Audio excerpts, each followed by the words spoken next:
วันนี้ขวัญสิมารีวิวมีสินค้าตัวใหม่อีกแล้วเนาะก็คือเป็นข้าวผัดผงกะหรี่คือเป็นสินค้าของจีนเก่าเนาะใช่ไหมเป็นแบบใดซีเฮ็ดแบบใดลองมาลุ้นกันคือเก่าโอเคเนาะสแกะเลย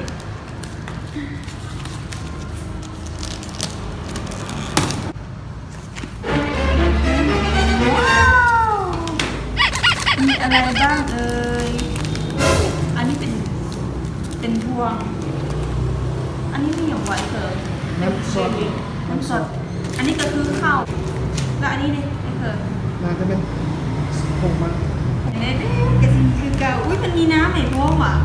จะมีน้ำอันนี้ก็เป็นอันพ่ออย่างก็เฮ็ดที่เฮ็ดแห่พ่อเก่าเวเคอร์ถงเอามาให้ดิใบทิมน่าจะเป็นใบทิมโอ้เจ๋งใช่ป่ะไอ้เขาเฮ็ดบ่เป็นได้นี่อันนี้ต้องใส่ข้าวก่อนเนาะบอกคือเก่าก่อนเลยคือเก่าเนาะเอาโบตักซ่าสิเวลาขวดสิมาแกะให้เบิ่งเลยโอเคมาลุ้นพร้อมกันอู้แล้วข้าวยังเป็นเม็ดอยู่แล้วมันสิสุกได้ไหมแล้วแล้วมันบอกว่าจะกระทันทีวันนี้15 นาทีข้าวยังเป็นเม็ดอยู่ทุกคนให้ใจมันสิสุกได้มาลุ้นน้ำกันคือเก่าอุ้ยคงอีหยังวะไม่เคยดมไหมดมเลยให้ตากล้องดมกินเลยหัวไชเท้าดองโอ้กะหล่ำดองกะหล่ำคือกินบ่เด็กแม่ต้องใส่ของเทียนให้ดีก็คือซอสใส่ซอสคนเอฟเฟกต์สีอะไรอุ้ยมันน้ำเปื้อนทุกคนพอแล้วสำหรับเอาแล้วนะกินกันสิแล้วมันจะสุกบ่ดอกเราเคยกินเนาะแต่อยู่ในหูคิดว่าแบบมันเป็นข้าวสุกแล้วน่ะข้าวสมัยเป็นแล้วจะสุกบ่ต้องมาลองเบิ่งกันละแม่นอันนั้นต้องเป็นแล้วก็น้ำใส่บัดนี้นะน้ำใส่ชนิดต่อบ่แม่นเด้เอาแล้วน้ำใส่น้ำใส่อันนี้น้ำใส่อันนี้เอาแล้วมันสิสุกได้ยังไงแม่นแท้ว่ะเพิ่นดิมันก็ยังบอกเอาบัวก็เอาตามตากล้องด้วยทุกคนเลยน้ำใส่นี่ก่อนใส่อันนี้ก่อนมาแกะอันนี้คือเก่าผมห่อนเลยอันนี้เป็นบล็อกแล้วมาเกี่ยมลุ้นกันอีกเท่ตื่นเต้นตอนมันฟดเลยตากล้องใส่น้ำบ่ได้ใส่เลย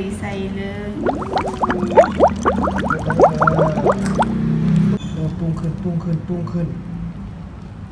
มตากล้องตื่นอุ้ยเสียงฝนละนี่พุ่งละ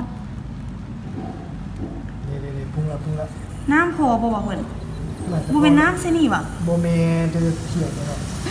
เอาใส่เลยบัดนี้อุ้ยมันก็คิวใส่รถน้ำพอติเพิ่นพอแล้วอุ้ยมันเป็นอีซี่พวกเพิ่นเอาไป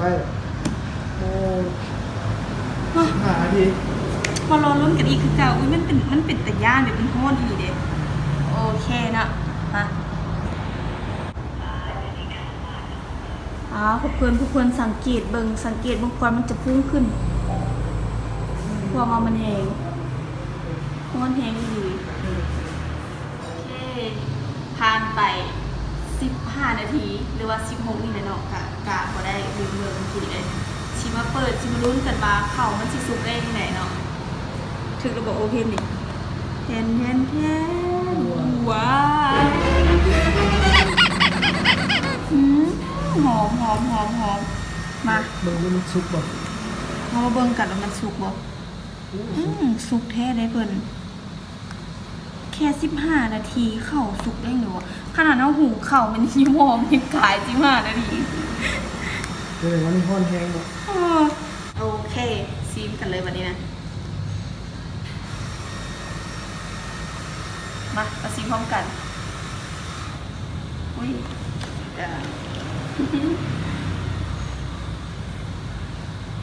มันยังฮ้อนอยู่เจ็บ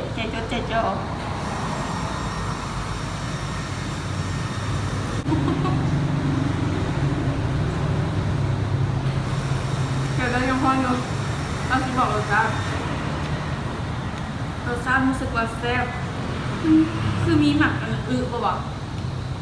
แซ่บข้าวแบบว่านุ่มเราก็จะได้กินผงกะหรี่น้อยนึงโบเผ็ดแล้วก็โบเค็มรสชาติพอดีที่ว่าเป็นคนหมักกินเค็มเนาะแซ่บในเรื่องเป็นชื่อมากินเลยทุกคนเราบอกว่าราคาเท่าไหร่นะโบจืดอะเดี๋ยวมากินกันอีกมาเอามาใกล้ๆแต่ก็